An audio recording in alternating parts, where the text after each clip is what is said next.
Hello दोस्तों, I am Sachin. Welcome again to our YouTube channel click your mind. दोस्तों, इस video में हम डिस्कस करेंगे नंबर शेप मेमोरी टेक्निक्स के बारे में।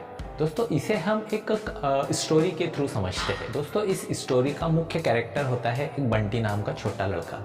वो पढ़ाई में बहुत कमज़ोर था। उसे चीज़ें मुश्किल से याद होती थी। इसी कारण उसे कई बार क्लास में डांट भी पड़ती, मार भी पड़ती।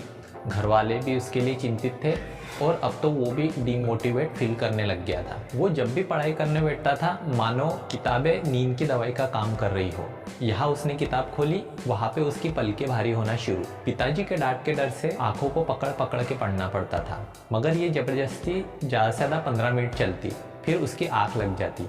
उसकी नींद तभी खुलती जब पिताजी कान के नीचे सटाक से लगाते। कानों में कुछ देर तक लंबी चू की आवाज़ चलती, जैसे आईसीयू में कोई पेशेंट जस्ट अभी दुनिया छोड़ के गया हो और हार्ट रेट मॉनिटर में धड़कनों की जगह लंबी सीधी लाइन सी बन गई हो और आवाज़ आ रही हो चू।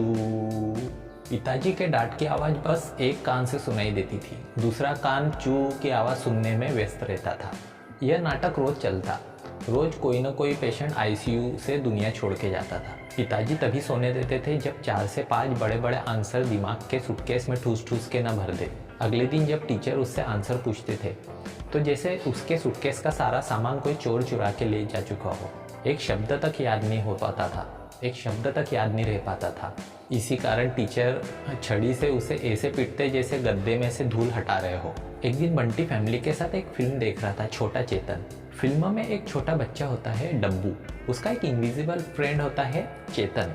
क्लास में जब भी डब्बू से टीचर कोई क्वेश्चन पूछते, चेतन उसके कान में चुपके से आंसर दे देता था, जिसके कारण डब्बू क्लास का हीरो बन गया था। कोई चेतन को देख नहीं पाता था, सबको लगता था डब्बू ही आंसर दे रहा है। बंटी सोच रहा था काश मुझे भी ऐसा छोटा चेतन जैसा कोई फ्रेंड मिल जाए, ताकि मैं पिताजी की आईसीयू वाली पिटाई और टीचर की गद्दा पिटाई से बच सकूं।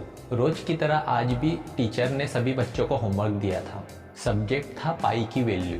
3 के बाद के सभी डिजिट्स बच्चों को याद करके आना थे। बंटी इतना तो जानता था कि पाई की वैल्यू के कारण ही कोई भी वस्तु पूरी तरह से गोल बन पाती है, चाहे वो खाने की थाली हो या गाड़ी का पहिया। मगर इससे ज़्यादा गोल बंटी का सर घूमने लग जाता था जब वो गणित का नाम सुनता था, जब वो मैथमेटिक्स का नाम सुनता था।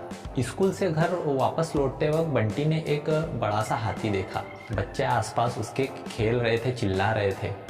वैसे तो बंटी ने पहले भी हाथी देखा हुआ था, मगर आज उसने हाथी को थोड़े अलग नज़र से देखा। हाथी की सूंड देखने के बाद जैसे सूंड उसको मैथमेटिक्स के 6 डिजिट जैसे दिखी, और हाथी के ऊपर एक जो आदमी बैठा हुआ था उसके हाथ में डंडा था। ऑब्वियसली उसको 1 नंबर जैसा प्रतीत हुआ। बाजू में स्ट्रीट लाइट थी। स्ट्रीट लाइट बिल्कुल 7 नंबर जैसी दिख रही थी। उसने सोचा क्या सभी डिजिट कोई ना कोई शेप बनाते होंगे। फिर ध्यान से सोचने के बाद जब उसने 2 नंबर के बारे में सोचा, ध्यान से सोचने के बाद 2 नंबर से उसे बतख की तरह शेप याद आया। 3 नंबर में उसे दिल या राम भगवान का धनुष याद आया। 4 नंबर के बारे में ध्यान से सोचने के बाद उसे उल्टी चेयर जैसी दिखी। 5 नंबर जैसे हुक की तरह लगी। 6 नंबर हाथी के सूंड की तरह। 7 नंबर स्ट्रीट लाइट की तरह। 8 नंबर गांधी जी के चश्मे की तरह। 9 नंबर उड़ते बलून की तरह और 0 सूरज की तरह याद आया। जिंदगी में पहली बार उसे मैथ्स में दिलचस्पी आने लगी। जिंदगी में पहली बार वो पिताजी के बोलने से पहले ही पढ़ाई करने बैठ गया था। इतना आश्चर्य पिताजी को तब भी नहीं हुआ था जब बचपन में उसने पहली बार मुंह से पापा शब्द निकाला था। यहाँ तक कि पिताजी उसका बुखार चेक करने के लिए घर में थर्मामीटर ढूंढना शुरू कर दिए थे। उसने बैग खोला। सबसे पहले टीचर का दिया हुआ उसको होमवर्क याद करना था। पाई की वैल्यू 3 डिजिट के बाद के लगभग सभी 10 डिजिट तक उसको याद करके जाना था। हमेशा की तरह आज उसे बुक में जस्ट डिजिट नहीं दिख रहे थे। उसकी बुक मानो बहुत सारी चीज़ों से भर चुकी हो। उसने पाई की वैल्यू को एक जगह लिखकर उसके शेप इमेजिन किए और एक स्टोरी रेडी की। स्टोरी थी बंटी ने छड़ी से चेयर को मारा, चेयर ने भी छड़ी से उसको मारने की कोशिश की, मगर बंटी उछल के हुक पर लटक गया और बलून पर लटक कर उड़ने लगा। तभी बलून फूट गया। वो गिरकर बतख पर बैठ गया। वहाँ उसे बड़ा सा हाथी दिखा जिसकी गर्दन में हुक लगा हुआ था और उस हुक में धनुष लटका है। बंटी ने वो धनुष निकालकर अपने गले के हुक में टांग दिया। अब उसके पास ऐसी स्टोरी थी जो उसे पाई के वैल्यू की याद दिलाती थी। वैसे भी स्टोरी सबको पसंद होती है। जिंदगी में पहली बार उसे पढ़ाई करके बहुत मजा आया। अगले दिन वो अपने स्कूल ऐसे आत्मविश्वास से गया जैसे कोई योद्धा ब्रह्मा जी से ब्रह्मास्त्र जीतकर युद्ध स्थल में जा रहा हो। वो आज इतना खुश था जैसे उसका छोटा चेतन उसके साथ ही चल रहा हो। हमेशा की तरह टीचर ने भी आंसर पूछने के लिए पहले नंबर पर उसकी सीट रिजर्व रखी थी। टीचर ने भी क्वेश्चन पूछने से पहले डंडा हाथ में ले लिया था, मानो टीचर को कोई उम्मीद ही ना हो। टीचर ने कड़क आवाज में उससे क्वेश्चन पूछा, बंटी, पाई की वैल्यू के 3 डिजिट के बाद के सभी 10 डिजिट मुझे बताओ। बंटी से आंसर की उम्मीद टीचर को और सभी बच्चों को उतनी ही लग रही थी जैसे इंडिया और जिम्बाब्वे के बीच में क्रिकेट मैच में जिम्बाब्वे की जीत की। मगर बंटी के पास उसका छोटा चेतन था, मतलब पाई की स्टोरी।